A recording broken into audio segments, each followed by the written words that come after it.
بسم اللہ الرحمن الرحیم، اللہم صلی علی محمد و آل محمد۔ السلام علیکم۔ درود شریف پڑھنے والے، پڑھانے والے اور درود پاک سننے والے، ان لوگوں کا حشر میں کیسا مقام ہوگا، اسی بات کو آج ہم انشاءاللہ تعالی ڈسکس کریں گے۔ خاص طور پر کیونکہ یہ لوگ بہت ہی خاص الخاص ہیں، جو لوگ درود پاک پڑھتے بھی ہیں، جو لوگ درود پاک پڑھاتے بھی ہیں، جو لوگ درود شریف سنتے بھی ہیں، جنہیں سننے کا بھی شوق ہے، اور جب ان کے سامنے حضور کا ذکر کیا جاتا ہے یا حضور کی حمد و نعت بیان کی جاتی ہے تو وہ درود پاک پڑھتے بھی ہیں اور کسی دوسرے کے منہ سے حضور کا ذکر سنتے بھی ہیں بڑی شوق سے، لگن کے ساتھ، محبت کے ساتھ۔ تو یہ جو ایک کیفیات ہے نا ایسے لوگوں کی، جو لوگ درود پاک پڑھتے ہیں، پڑھاتے بھی ہیں، لوگوں کو دعوت و تبلیغ بھی دیتے ہیں، خود بھی پڑھتے ہیں اور ساتھ ساتھ دوسروں کو بھی پڑھنے کی تلقین کرتے ہیں، اور پھر سننے کا بھی شوق رکھتے ہیں، حضور کا ذکر بھی سننے کا شوق رکھتے ہیں، تو ایسے لوگوں کا جو مقام ہے نا وہ بہت ہی اعلیٰ ہے۔ یقین کریں کہ جو لوگ ہر وقت حضور کے ذکر میں رہتے ہیں، حضور کے ذکر کو سننے میں رہتے ہیں، پڑھنے میں رہتے ہیں، خود کو مشغول رکھتے ہیں، مصروف رکھتے ہیں، ایون کہ مطلب کہ ان کی تمام تر لائف کا جو سرکل ہے نا وہ حضور کے ذکر میں جو ہے وہ رہتا ہے، یہ ارد گرد گھومتا ہے، اسی محور کے ارد گرد، تو پھر ایسے لوگوں کا جو مقام ہے حشر والے دن وہ ذرا سنیں، انشاءاللہ تعالی آپ لوگوں کو دلی سکون ملے گا اور آپ کا ایمان تازہ ہو جائے گا۔ دیکھیں، جو لوگ درود شریف پڑھتے ہیں، پڑھاتے ہیں، سنتے ہیں، تو ایسے لوگوں کا بروز محشر، حشر والے دن آقا کی نگاہ کرم میں ہوں گے۔ ایسے لوگوں پر نا حضور علیہ الصلوۃ والسلام کی نا ایک خاص نگاہ ہوگی، وہ لوگ حضور کی خاص توجہ میں ہوں گے، حضور انہیں جان رہے ہوں گے، پہچان رہے ہوں گے کہ یہ وہ لوگ ہیں جو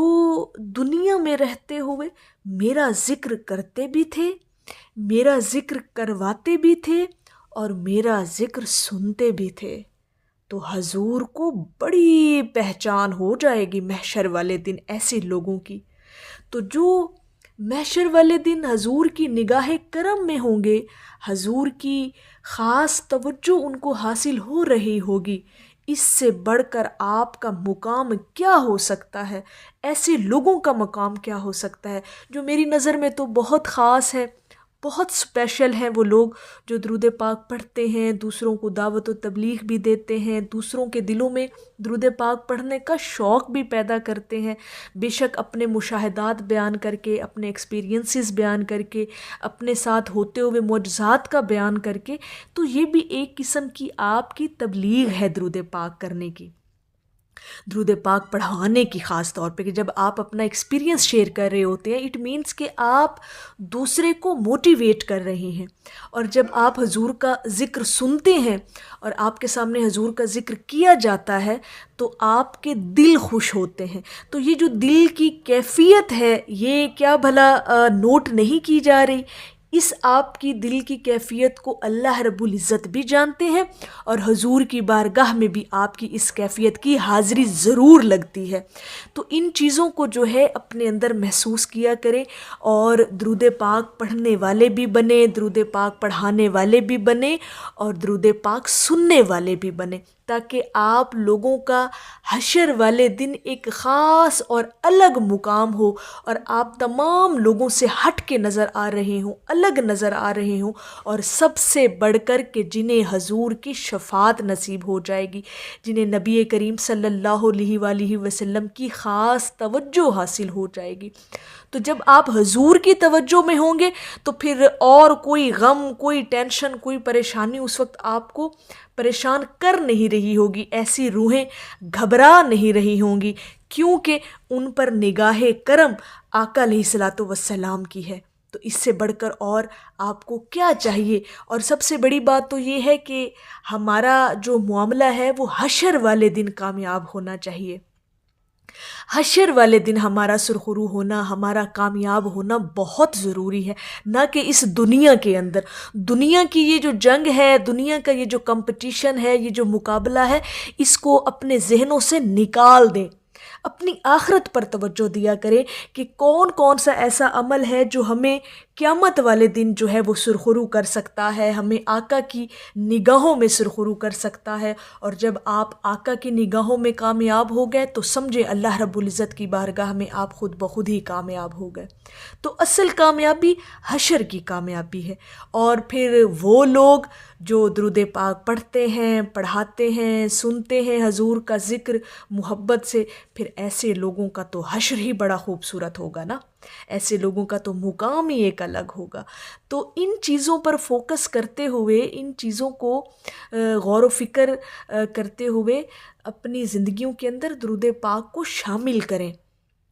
بے شک آپ درود پاک پڑھنے والے بن جائیں، آپ درود پاک پڑھانے والے بن جائیں، دعوت و تبلیغ کرنے والے بن جائیں درود پاک کی، بے شک آپ حضور کا ذکر سننے والے بن جائیں۔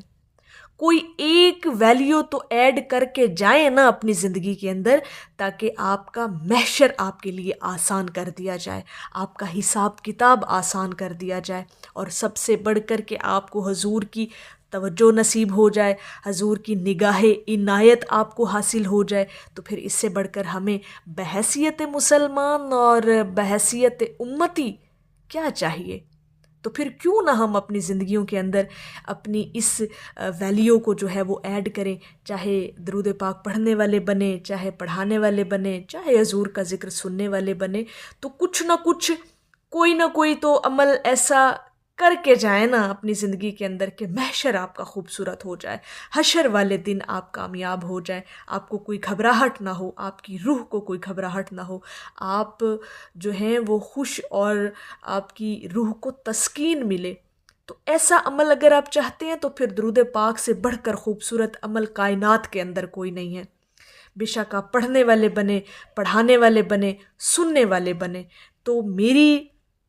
تو ہمیشہ آپ لوگوں سے یہی درخواست رہی ہے کہ درود پاک کو زیادہ سے زیادہ اپنی زندگی کے اندر شامل کریں، تاکہ آپ کی یہ دنیا بھی سنور جائے اور آپ کی آخرت بھی آپ کی سوچ سے زیادہ خوبصورت ہو جائے۔ تو میری اللہ رب العزت کی بارگاہ میں دعا ہے کہ اللہ پاک آپ کو اور مجھے ہر وقت اور ہر سانس کے ساتھ اپنے نبی علیہ الصلاۃ والسلام پر درود پاک پڑھنے کی توفیق عطا فرمائے۔ آمین یا رب العالمین۔ اور آخر میں ہے کہ